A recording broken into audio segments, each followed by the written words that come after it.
iinda ang mga residente ng Barangay Sumag, Bacolod City sa isinagawang giling-giling para gumaan ang feeling-free Zumba ng Bacolod City Police Station 9. Yan ang balitang hatid ni Patrolwoman Ledilyn Bansagon.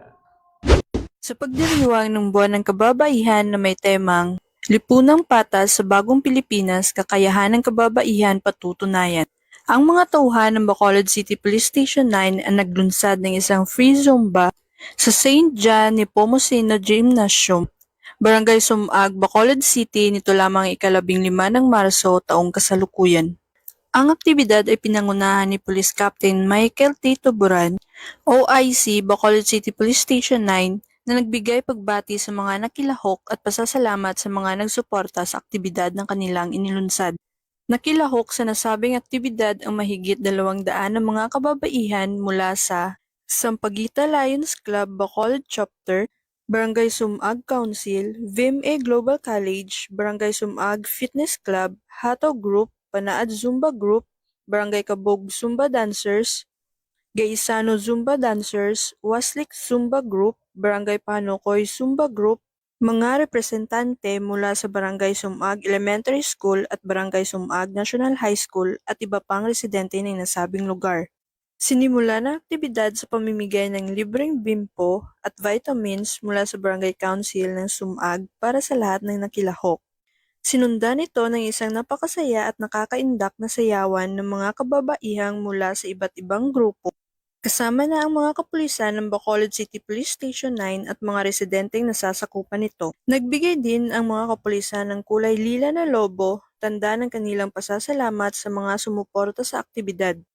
Kasabay doon ay mayroon ding libreng pamerienda sa mga nakilahok. Dito ako nagabilong sa Sumag, Barangay Sumag ng Bacolod City. Ang mga kapulisan dito, super accommodating. Hindi pa ako kilala dito sa Sumag bilang organizer ng Zumba Fitness Club.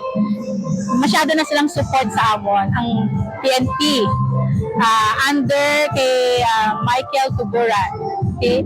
And not only in supporting women's celebration, Women's Month celebration, kada tuig na yan for the past, I think more than 5 years, we have been collaborating with them.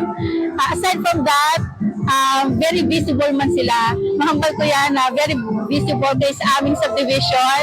Kahit private, ginakadtuan nila almost every night. So, when it comes to peace and order, thumbs up ako sa kanila. Sa pamamagitan ng programang ito, hinahangad ng ating mga kapulisan na bigyang diin ang kahalagahan ng kalusugan at kagalingan ng mga kababaihan sa pagtutok sa pangangalaga sa sarili at sa pamamagitan ng aktibong pakikilahok sa mga gawain ng pangkalahatang kalusugan tulad ng Zumba. Ipinapakita ng PNP ang kanilang suporta at pagpapahalaga sa kababaihan. Isang hakbang ito patungo sa mas ligtas, masaya na pamumuhay para sa lahat ng mga kababaihan. Mula dito sa Bacolod City Police Station 9, ako ang inyong PNN correspondent, Patrolwoman Ledilyn Bansagon, alagad ng batas, tagataguyod ng Balitang Pulis.